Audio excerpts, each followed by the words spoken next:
Le gouvernement à l'époque que je dirigeais et tous les autres acteurs, les acteurs congolais, en ce qui concerne le Congo, ce sont des partis politiques de l'opposition, de la société civile et d'autres. Ce document ou cet accord a été mis en œuvre. Sa mise en œuvre a pris quelques années. Nous sommes passés d'un simple accord ou de ce document à un gouvernement de transition qui a été mis en place pendant 3 ans.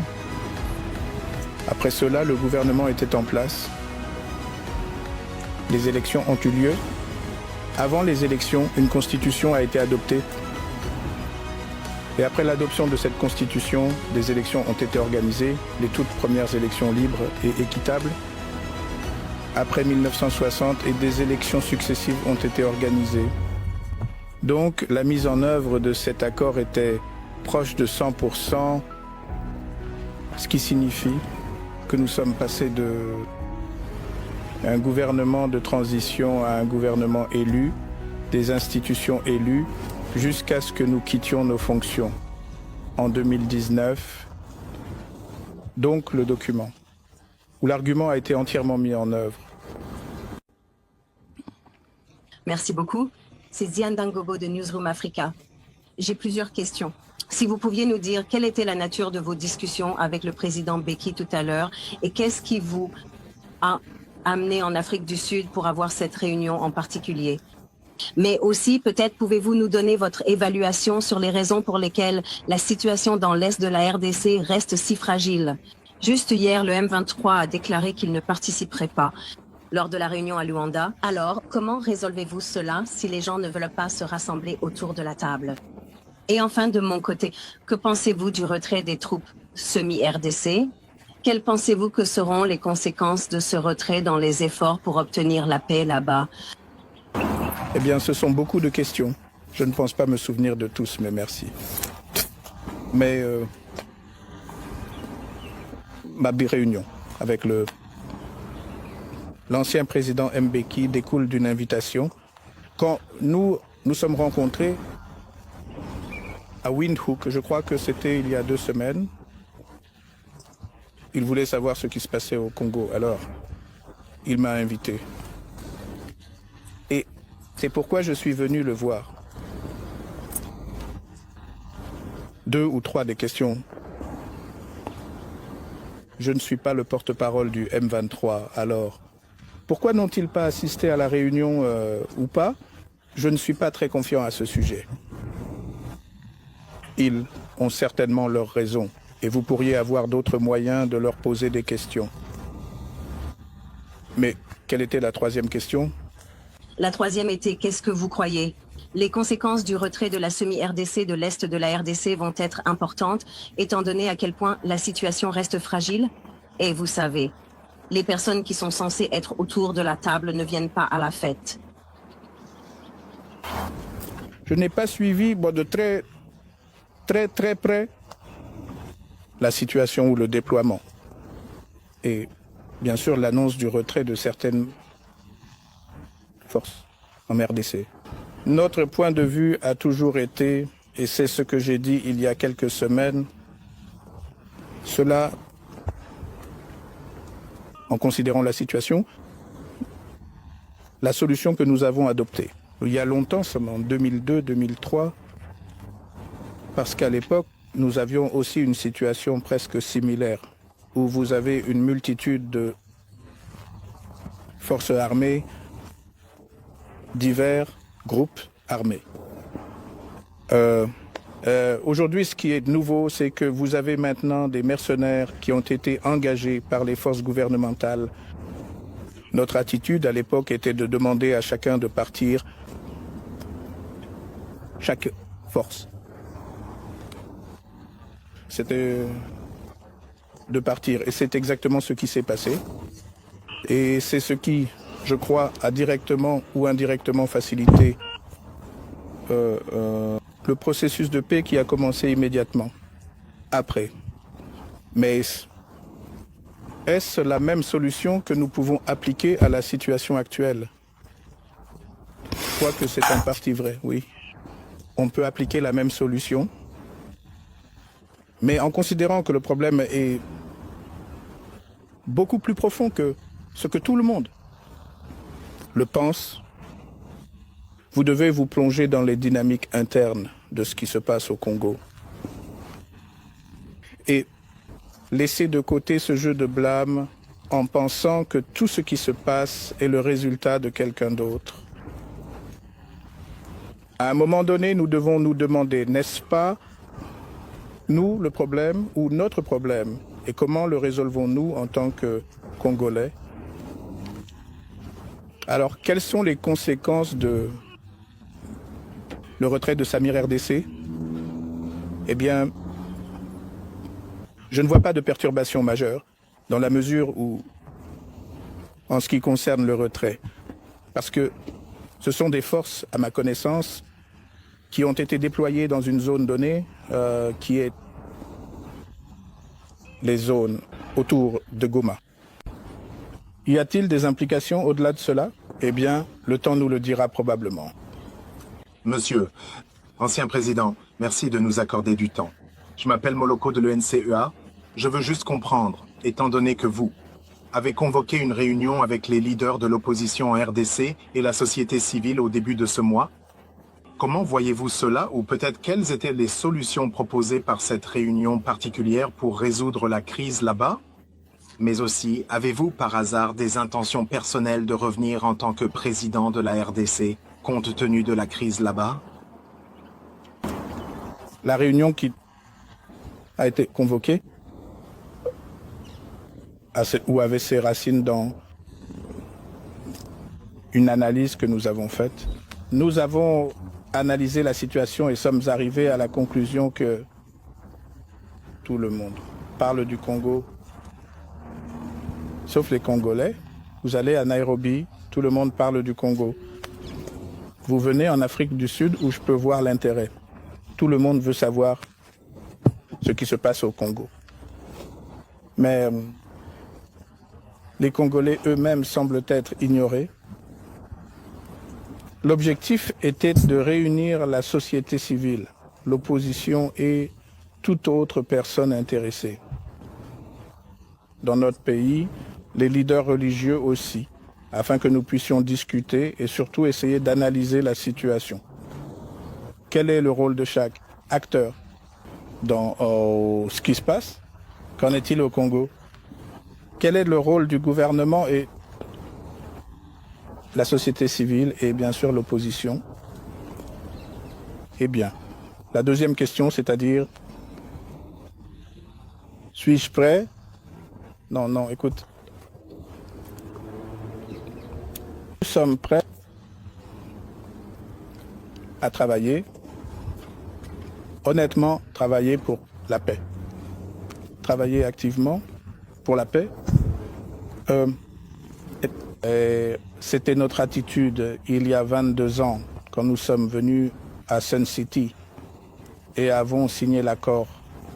Notre attitude aujourd'hui, être beaucoup plus informé, c'est définitivement se lever à nouveau et être en mouvement, travailler pour la paix de toutes les manières possibles. Monsieur le Président, quel pourrait être le rôle de la région, des pays voisins et de la communauté internationale, ainsi que d'autres acteurs extérieurs à la RDC pour aider à nouveau la RDC À avoir un processus de paix? Comme nous le voyons, les pourparlers de Luanda sont très instables. On dirait que c'est un départ et un arrêt. Que doit-il se passer? Qu'est-ce qui peut mener à une solution durable? En 2018, j'ai certainement participé à l'une des dernières réunions, je crois, de la SADC. Ma dernière réunion, en tant que chef d'État, en fonction, et j'ai dit aux dirigeants à l'époque que j'étais heureux, que je vivais, mais que le Congo n'était plus le vieux homme de la région, vieux homme signifiant le faible de la région SADC et la région des Grands Lacs. C'était ma conviction en un Congo fort, un Congo qui était sur la bonne voie. Mais oui, 6 ans plus tard, nous sommes presque revenus à la case départ. Le point de départ. Alors, que peuvent faire tous ces autres pays? Je crois, cela ne devrait pas être un cycle où 5 ans plus tard, vous avez la paix, 10, 15 ans après, vous avez la guerre. Non, le peuple congolais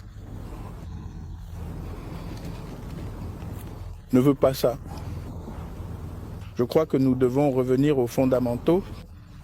Pendant près de 16-17 ans, le Congo était pas 100% stable, mais assez stable pour qu'il avance en ce qui concerne le développement économique et d'autres domaines. Alors, que faisons-nous? Je crois que nous devons revenir aux fondamentaux. Les fondamentaux, c'est-à-dire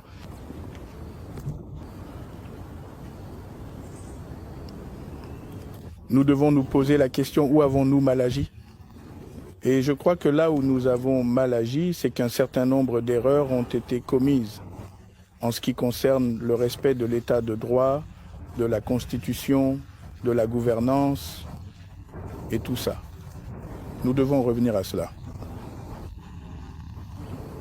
Et les pays de la région ou les voisins régionaux du Congo font probablement la même chose.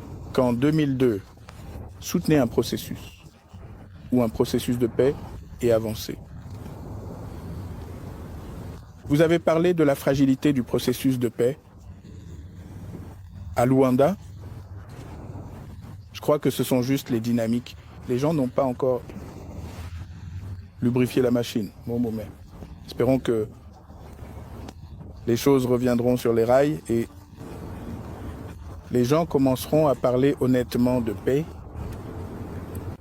Monsieur Nelly Payton de Reuters, que répondez-vous à l'accusation du président Tshisekedi? Vous seriez un complice de l'Alliance du fleuve Congo ou du M23? Et quelle est votre relation avec ces groupes? Si jamais je l'étais, le mot que vous utilisez, c'est quoi? Un complice, un complice, je crois. Eh bien, la situation n'aurait pas pu être ce qu'elle est. Ça aurait pu être très différent. Donc, ce sont juste les meilleurs. La prochaine fois que tu le vois, demande-lui de te donner la preuve de ce qu'il a dit. Donc, c'est tout ce que je peux dire. Regrettes-tu d'avoir soutenu le président Tshisekedi pendant son tout premier mandat présidentiel, en dépit des controverses et des défis rencontrés durant cette période, et malgré les critiques qui ont été formulées par certains opposants? Je ne vis pas avec des regrets, non. On fait des erreurs dans la vie, elles te rendent plus fort. Et si tu es faible, elles te rendent plus faible. Je crois que je suis plus fort maintenant grâce aux erreurs que nous avons commises. C'est à nous de corriger ces erreurs. Dernière question, 2 autres questions. 2 autres questions. Et ensuite, n'abusons pas de la vitalité de la Fondation. Maintenant, c'est un dictateur. 4 autres questions. 4 autres questions, oui. Des rumeurs. Aujourd'hui, il y a des rumeurs qu'il pourrait y avoir un coup d'État ou une rébellion au Katanga. Penses-tu qu'il y a un risque de cela? Eh bien, le risque est présent dans tout le pays, pas seulement au Katanga. En ce qui concerne le Rwanda, qui a été accusé, au moins par Pretoria, par le président Cyril Ramaphosa, de soutenir le M23. Quelle a été votre évaluation? Et s'ils ont effectivement un rôle dans la déstabilisation de votre pays, comment la communauté internationale devrait-elle alors agir à leur égard? Eh bien, je n'ai pas entendu le président Ramaphosa et je ne vais pas soit soutenir, soit contredire ce qu'il a dit. Je ne l'ai pas entendu. Mon attitude face à tout ce qui se passe, je peux le résumer en une seule question. Si je suis faible, de qui est-ce la faute? Est-ce la faute de mon voisin ou de mon ennemi? Ou est-ce ma faute? Si et quand vous répondrez à cette question, alors vous trouverez certainement une solution au problème que vous avez. Et le Congo ne peut pas continuer à être ce pleurnichard dans la région. Parler de sa faiblesse et de la force des autres, cela, pour moi, n'est pas la bonne approche. Alors, comment la communauté internationale gère-t-elle la situation? Eh bien, je ne fais pas partie de cette communauté internationale en particulier. Mais en tant que Congolais, ce qui m'intéresse, et ce qui intéresse le peuple congolais, c'est comment nous gérons la situation, avec la situation nous-mêmes. Et je crois que cela devrait être le point de vue à partir duquel nous devrions regarder les choses. Dans le cadre des solutions que vous pensez devoir être mises en œuvre en RDC, cela inclut-il un processus de construction nationale et à quoi cela ressemblerait-il et qui en ferait partie? Nous avons parlé plutôt de l'accord de Sun City. L'accord de Sun City a posé les bases de ce que l'on pourrait appeler un processus de construction nationale. Je ne pense pas que qui que ce soit, les médiateurs, les facilitateurs feront quoi que ce soit de mieux que ce que nous avons fait. À Sun City, je doute qu'ils fassent cela. Et c'est pourquoi j'ai parlé de revenir aux bases, parce qu'à partir de cet accord particulier, nous en sommes sortis. Trois ans plus tard, avec la Constitution qui a posé les bases de ce dont vous parlez, la construction nationale, la construction d'institutions, les élections, et le reste était censé suivre. Donc pour moi, cela pourrait être l'approche. Des millions de kilomètres carrés du Congo sont à risque, donc à risque d'une rébellion ou d'une critique, à risque de troubles, n'importe où, au Congo. Donc, ce n'est pas seulement le Katanga ou une région donnée. Juste une dernière de ma part. Penses-tu que ton successeur, le président Tshisekedi, fait partie du problème actuel et tant qu'il est en poste, peut-être que ces problèmes ne seront jamais résolus.